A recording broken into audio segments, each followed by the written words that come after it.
제목이 무슨 말씀이에요? 부족함이 없는 인생. 여러분, 부족함이 없는 인생을 살고 싶습니까? 네, 누구나 원하는 바이죠. 그런데 다윗이 바로 그런 인생을 살게 되었고 그것을 시로 표현을 했습니다. 오늘 다윗은 많은 시를 쓰고 또 가르쳐 부르게까지 하였습니다. 그런데 오늘 시편 23편은 엄청난 영감에서 흘러나온 시라고 볼 수가 있습니다. 또 삶이 실제였던 것을 볼 수가 있습니다.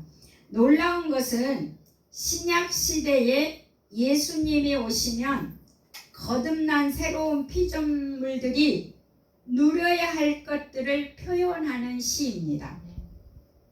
시편 23편은 예수 믿고 구원받는 거듭난 자들의 일생이 표현된 시라고 보면 됩니다.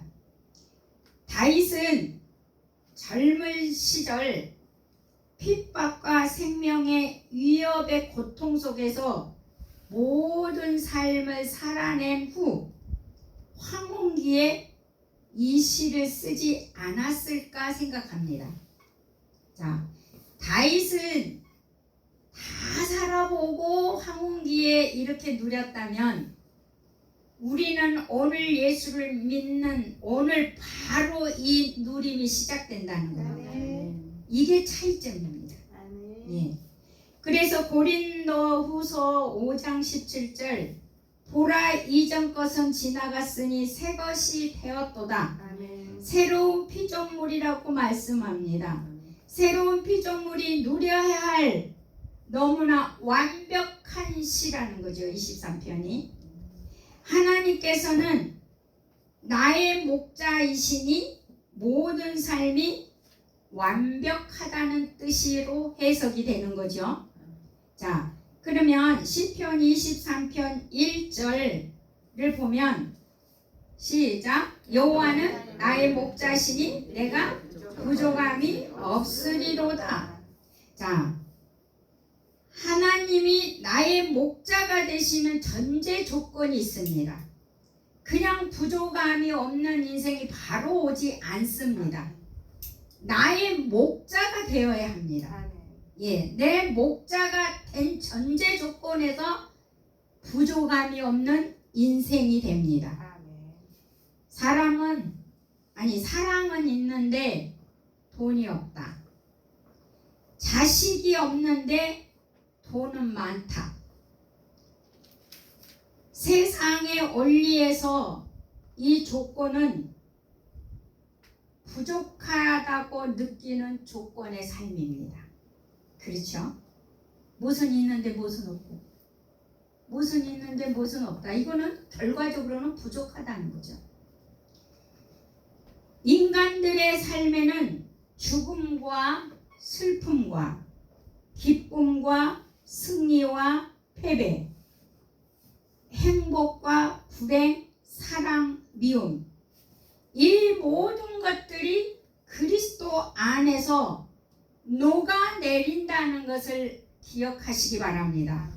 사랑도 녹아서 흐르고 미움도 녹아서 흐르고 행복도 녹아서 흐르고 불행도 녹아서 사라지는 거예요.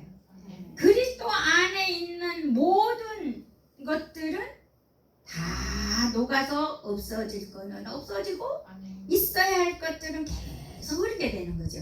이것이 바로 우리에게 부족함이 없는 인생으로 하나님은 이끌어 가시는 놀라운 기적이죠.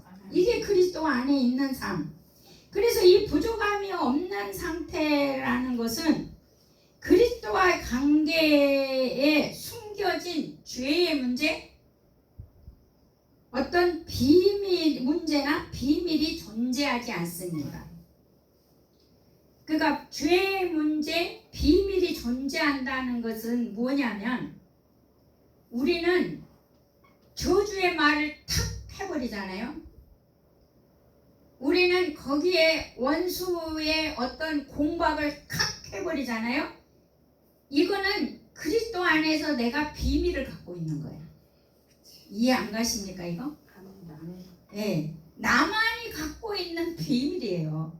여러분 절대 예수쟁이들은 바울이 그랬잖아요. 아멘만 있지 노멘 있다? 이유가 있다? 없다. 아무리 불합리하더라도 아멘. 아멘은 그리스도와 나와 관계에는 비밀이 없는 거야. 그런데 비밀이 있는 사람들은 죄의 문제나 비밀이 있는 사람은 저주를 탁 거기다가 꽂아 놓는 거예요. 이건 나와 그리스도의 관계에 비밀이 있어요. 여러분 이거를 그리스도와 나 관계에서 우리는 비밀이 없어야 돼요. 근데 비밀이 있다는 거는 그걸 비밀이 있다는 건 뭐예요? 계속 뭐 해야 돼? 숨겨야 되고 그걸 숨기면 숨길수록 그거는 누가 갖다가 재료가 되는 거예요. 그렇지? 사단이 나에게 안 좋은 일을 하도록 재료를 쌓아주는 거예요. 근데 우리는 이런 의의식이 없단 말이에요. 문제는 이런 의의식이 있으면 안 할 텐데 비밀을 안 가질 텐데 그리고 그걸 그렇게 쌓아놓지 않을 텐데 예. 그래서 우리가 말씀을 듣고 의의 의식이 높아져야 됩니다. 그래서 자라야 합니다. 예. 그래서 우리가 부족함이 없는 상태는 평안한 상태. 마음이 안 편하니까 우리는 저주를 해버리거든요. 마음이 평안하면 그랬어? 그래요? 예스 이렇게 나오는데 그냥 갖다가 내 안에 있는 쓰레기를 퍼부어버리는 거죠. 사실 그 저주는 내 안에 있는 쓰레기를 퍼부어준 거죠. 상대에게. 그러니까 미국의 어떤 부부가 치유 책을 썼는데 그 얘기를 했거든요. 그 여자분이 아버지가 술 주태백이고 돈을 안 벌어요. 알코올 중독. 그래서 이 여자분이 나는 절대 술 먹은 사람하고는 결혼 안 해. 알코올 중독자하고 절대 안 해. 또 가정을 책임지지 않는 무의도시간 남자하고는 결혼 절대 안 해. 자기 스스로 뭐 했어요? 맹세를 했어요. 근데 스스로 맹세한 만큼 그런 사람하고 결혼할까요? 안 할까요? 결혼해요. 왜 결혼하냐면 자기 입으로 농사를 지었잖아요. 그러니까 자기 인생이 안 풀리는 거는 그건 농사지었어요. 그러니까 3번 결혼하는데 결혼하기 전에는 처음에는 술 먹어서 불쌍해서 내가 굳이 안 해주면 안 되겠다 싶어서 결혼했고, 2번째는 술을 안 먹고 참 괜찮은 남자였는데 술 먹은 남자, 돈 안 번 남자로 변하고, 그래서 내가 만난 남자는 왜 그러지? 그리고 3번째는 목사하고 결혼하면 안 그러겠지. 그리고 3번째 목사랑 했는데도 그 목사가 결국에는 자기 아버지 같은 사람이 되는 거예요. 그래서 이제 이 목사님한테 찾아온 거예요, 이 여자가. 그러니까 이 목사님이 뭐라고 한가는 당신의 쓰레기를 남편에게 막 던져줬습니다. 그러니까 남편이 그걸 뒤집어 쓰고 그대로 인생을 살아준 것 뿐입니다. 이렇게 얘기하는 걸 제가 봤거든요. 여러분이 안 풀리고 힘들고 반복하고 있다면 여러분 안에서 농사 짓고 있다는 거예요. 우리는 새로운 피조물이에요. 이전 것은 보라, 다 끝났다고 얘기합니다. 다 지나갔다고 얘기합니다. 이제 뭐가 되었다고요?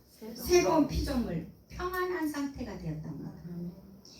평안함과 안정되고 평강이 있는 상태라는 거예요. 여러분, 나는 평안해, 나는 평안해 라고 의식을 하시기를 예수 이름으로 축복합니다. 부족함이 없도록 평정을 찾게 하시고, 행복과 불행 사이 사랑과 미움의 관계에서 부족함이 없는 상태로 하나님은 우리를 목자가 되셔서 우리의 삶을 이미 이루어 놓고 그 길을 오라고 하는 것 뿐이거든요. 예. 그러면 왜 부족함이 없는 상태? 왜 하나님은 이렇게 하시냐는 거죠. 이렇게 할 수밖에 부족함이 없는 이 상태가 우리가 살아갈 수밖에 없냐? 왜 그러냐? 그리스도 안에서 사는 사람들은 늘 확신과 용기와 용서가 있어요. 날마다 우리는 용서하지 않으면 살 수가 없어요. 그리고 우리는 그리스도의 확신을 가지고 용기, 담대해져야 돼요. 어떤 말에도 우리는 흔들리지 아니하고, 내가 생각에는 불합리한 것 같지만 주님이 말씀하실 때, 사람들이 말할 때 나에게 복이구나. 이거는 어떤 일이 생겼거나 어떤 걸 요구하거나 그럴 때 우리는 그대로 아멘하고 가면은 모두가 나에게 플러스로 돌아온다는 것. 평강과 은혜가 있고 적극적인 사고방식으로, 영으로, 의식으로 긍정적으로 변화의 삶이 되기 때문에 우리는 그리스도 안에 살기만 하면 이런 누림이 있다는 것입니다. 부족함이 없는 누림의 삶입니다. 자, 두 번째 2절을 보면 그가 나를 푸른 풀밭에 누이시며 쉴만한 물가로 인도하시는도다. 보십시오. 부족함이 없는 상태를 계속해서 말씀하고 있습니다. 먹고 마시고 누리는 것이 평생 되어질 거라고 얘기합니다. 여러분, 먹고 마시는 것은 풍성한데 누림이 없다면 그거는 부족함입니다. 맞죠? 예. 그리스도 안에 있는 사람만이 누리는 축복이요 은혜입니다. 그래서 먹고 마시고 누리기까지 부족함이 없는 상태는 거기까지 가라는 거죠. 그 다음에 3절에 보니까 내 영혼을 소생시키시고 자기 이름을 위하여 의의 길로 인도하시는도다.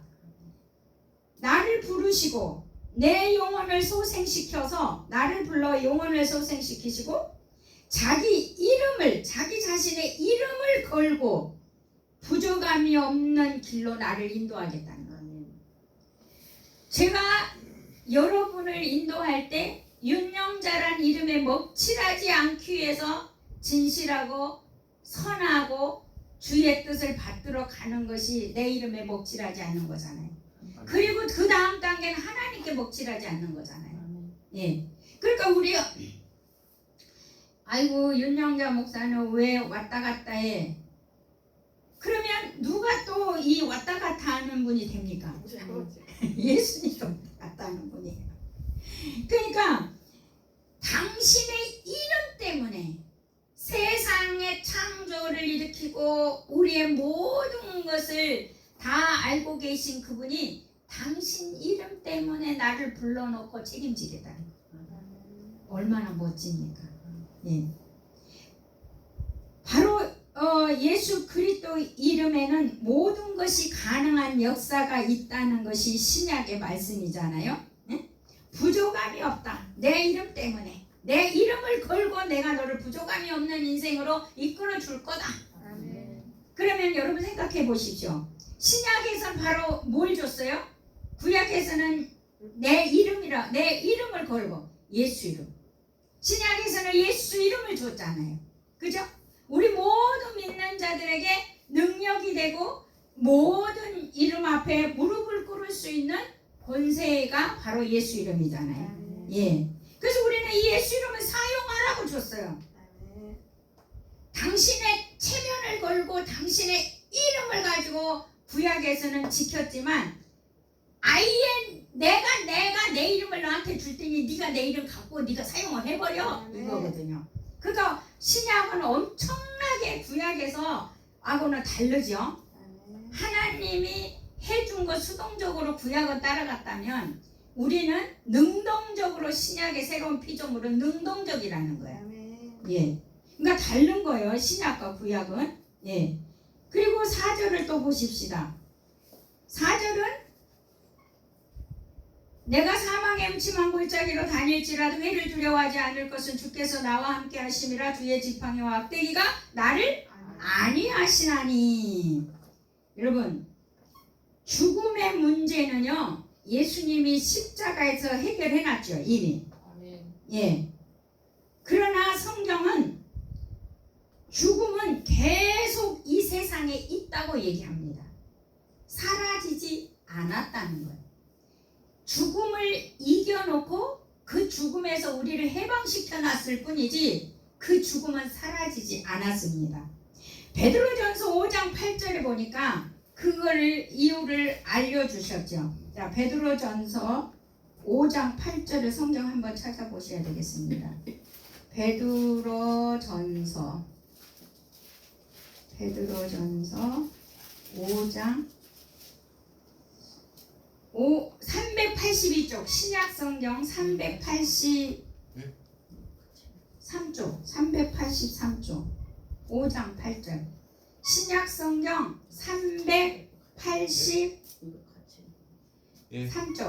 383쪽 베드로전서 5장 8절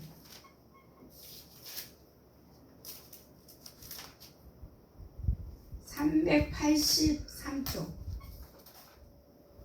자 5장 8절 시작. 근신하라 깨어라 너희 대적 마귀가 우는 사자 같이 두루다니며 삼킬 자를 찾나니. 아멘. 이게 뭐야? 왜 사망을 이기고 승리해놓고 또 이런 말씀을 하고 있을까요? 사망은 삼킬 자를 호시탐탐 찾고 있다는 거예요. 그러니까 다른 말로 말하면 사망이 평생 따라다니지만 예수 그리스도가 있는 자들에게 털끝 하나 건들지 못하도록 주의 지팡이와 막대기가 아니한다는 거예요. 그러니까 그러면 여러분 보십시다. 모세의 지팡이는 뭐였습니까? 능력이었죠. 그죠? 다윗의 막대기는 뭐였습니까? 골리앗을 죽였죠. 그러니까 모세의 지팡이 도구를 사용해서 너의 능력이 될 것이고 너가 막은 자들은 처단을 할 거야. 막대기로 처단을 할 거래. 놀랍잖아요. 그러니까 사망이 평생 따라다닐지라도 털끝 하나 못 건들 것이고 주의 막대기와 지팡이가 너를 지킬 것이다. 그러니까 지팡이는 능력이요, 막대기는 죽여버리는 차단할 수 있는 것들이거든요. 그러니까 하나님은 이런 놀라움. 그러면 예수 이름을 우리에게 주셨고 예수 이름을 사용하는 거죠. 그러니까 우리는 더 간단해요. 지팡이를 가질 것도 없어요. 그냥 예수 이름을 우리 안에 그리스도를 주었기 때문에 우리는 꺼내서 쓰기만 하면 돼요.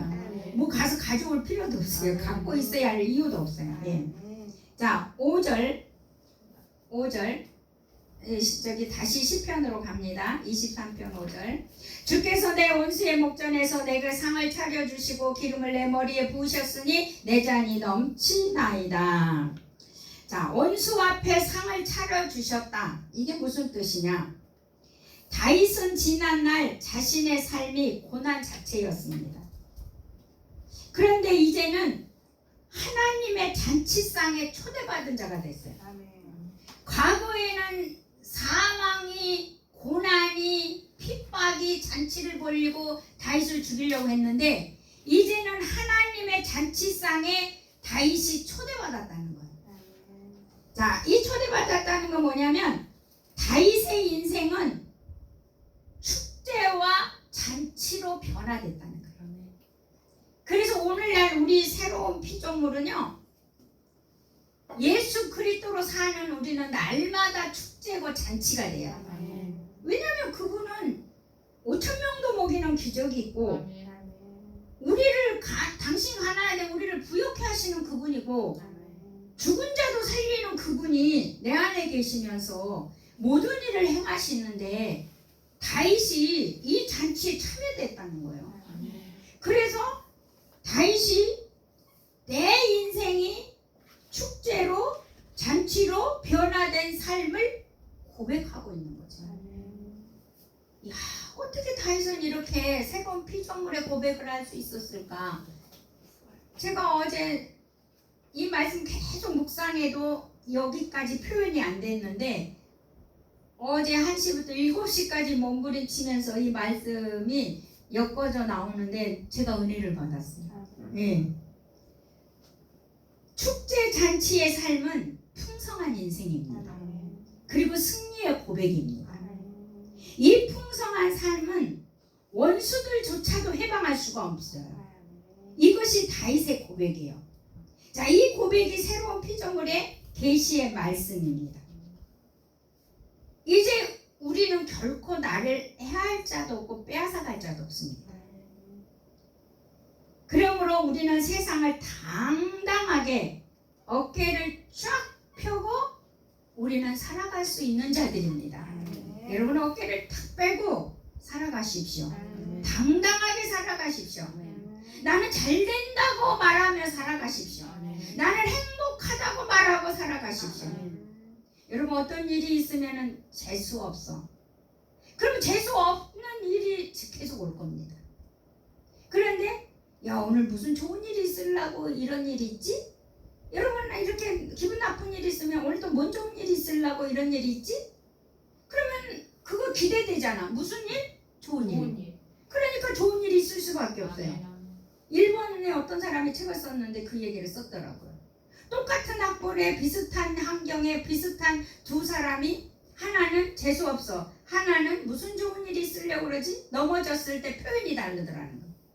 그런데 무슨 좋은 일이 있으려고 내가 오늘 이런 일이 있지? 라고 했으니까는 무슨 좋은 일이 있지? 말로 뭐예요? 좋은 일을 불러왔다는 거예요. 이 우주를 향하여 불러왔다는 거예요. 그게 예수 안 믿는 사람의 표현이잖아요. 우리는 예수 그리스도 이름으로 말을 했더니 온 거잖아요. 자, 그래서 우리가 세상을 어깨 펴고 당당히 살아갈 수 있습니다. 그리고 불행하다고 생각된다면, 재수없다고 생각된다면 말을 바꾸십시오. 바꾸십시오.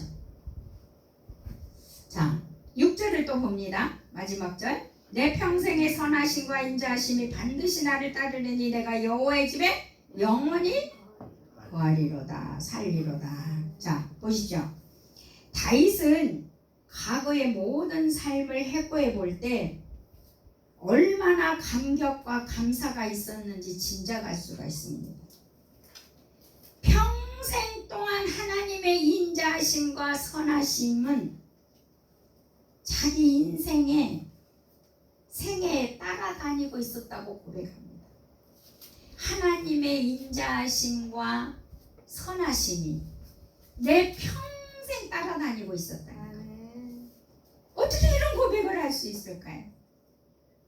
여러분 하나님의 인자하심과 선하심과 그 은혜가 평생 나를 따라다닌다라는 이 표현 여러분 그 생각만 해도 행복해져요. 다윗은 고난의 삶에서 선하시고 인자하심으로 풍성하게 상을 차려주시는 축제의 잔치로 삶을 바꿔주셔서 다윗 인생의 최고의 기쁨에 도달하게 하신 신앙 고백의 표현이 시편 23편. 새로운 피조물 된 우리들의 신앙 고백도 하나님과 친밀한 관계 안에서 머물면서 의식적으로 주님과의 관계에서 자신을 내어드리며 영광을 돌리는 삶이야말로 참된 복입니다. 예. 어렵죠? 하나님과 친밀한 관계 안에 우리는 항상 머물러야 된다는 거예요. 그리고 의식적으로 주님과 늘 관계에서 나를 내어드려야 돼요. 불편하면은 팍 쏘아버리고 마음에 편치 않으면 팍 내가 저주를 해버리고 이거는 아니에요. 이거는 내가 저주를 퍼불어서 내 인생을 저주로 이끌고 가고 있는 거예요. 그러니까 주님과 관계에서 나를 희생해야 돼요. 내드려야 돼요. 내드리는 만큼 영광을 돌리는 삶이 되고 참된 복이 있다는 거예요. 속 시원하게 질러버려야 되잖아. 그게 나였기 때문에 내가 그걸 너무나 잘할 수 있어요. 내가 못 견디니까 콱 질러버려야 되는 거야. 그러니까 나는 그거를 표현을 못하니까 어떻게 하냐. 나는 우리 심리학에서 우리 엄마 얼굴을 그리라 그러면 우리 엄마 입만 크게 그린다는 상상을 했어요. 엄마 입만. 왜 그러냐면 우리 엄마는 나에게 말할 기회를 안 주고 당신만 말을 막 했기 때문에 내가 우리 엄마 얼굴을 그리면 입을 크게 그릴 것 같아요. 그러니까 내가 표현할 기회를 안 주고 당신만 했기 때문에 내가 크니까 우리 엄마한테 어떻게 이제 내가 덤벼드냐면은 신경질날 이유를 말을 해야 되는데 그 이유는 말하지를 못하니까 신경질나. 그러니까 우리 엄마 너는 신경질밖에 모르냐? 그러니까 내가 익숙한 언어가 뭐냐면 신경질나. 그러면 내가 그걸 계속 풀었으니까 내 인생은 뭐예요? 신경질날 일만 생기는 거예요. 그래서 내가 그런 사람이었기 때문에 잘 알죠. 그러면 다윗은 어떻게 이렇게 하나님의 놀라운 이런 부족함이 없는 인생, 그 고난 속에서도 평생 하나님이 선하시고 인자하신 평생에 나를 보호했다는 이 고백, 이런 축복을 어떻게 누릴 수 있었을까? 그래서 이제 그 시편 89편을 봤더니 시편 89편 찾아보세요. 시편 89편에 봤더니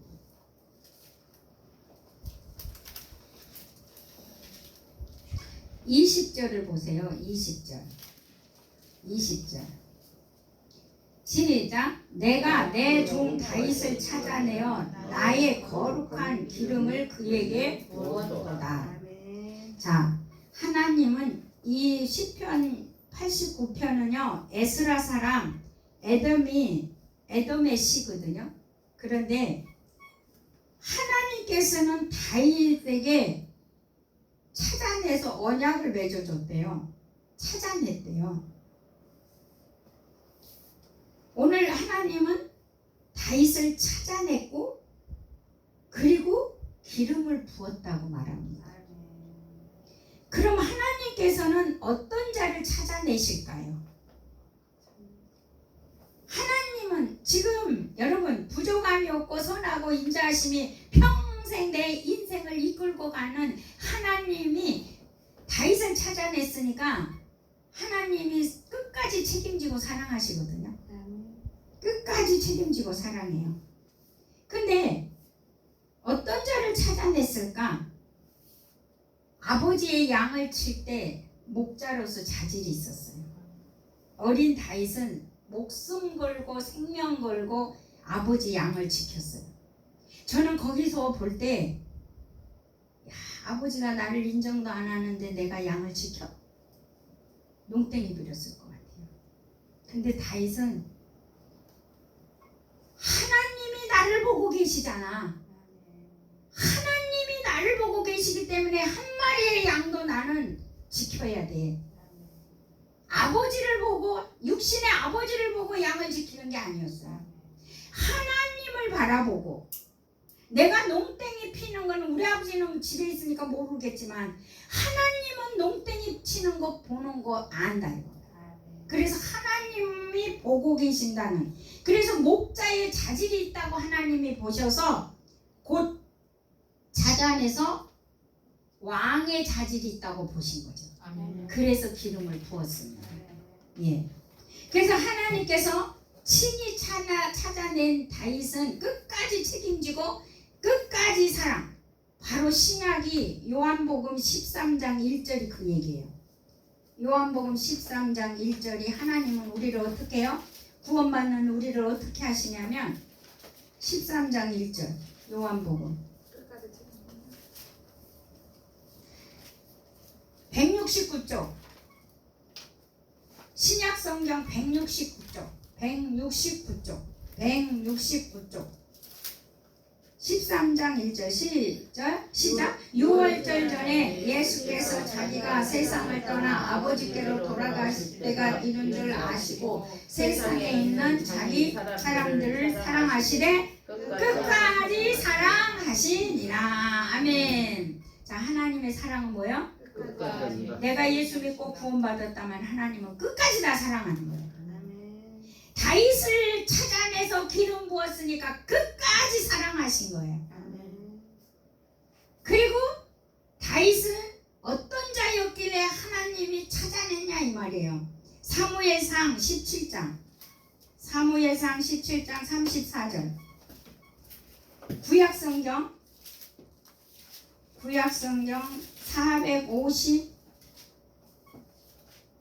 458쪽인가요? 457쪽 아니 437쪽 구약성경 437쪽 사무엘상 17장 34절부터 37절까지 시작.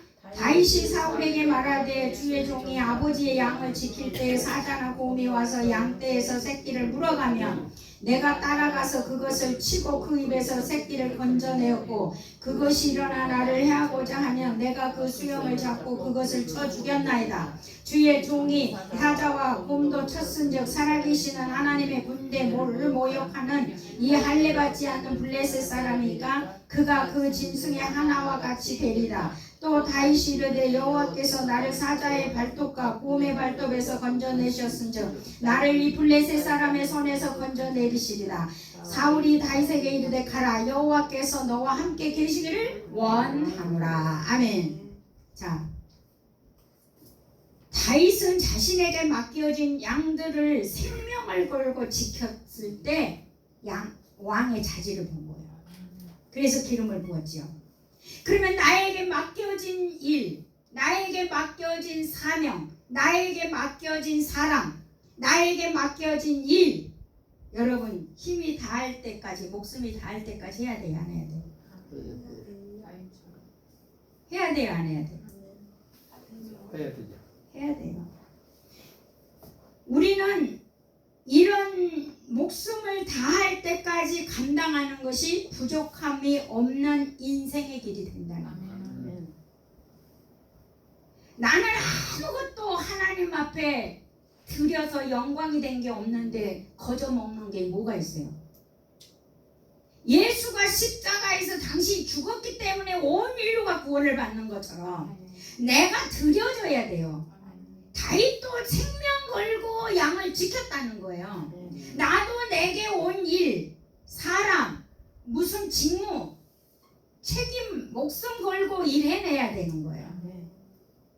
근데 하다가 힘들다고 버려버리면, 그만둬버리면 부족한 인생이 가는 거죠. 부족한 인생으로 가는 거죠.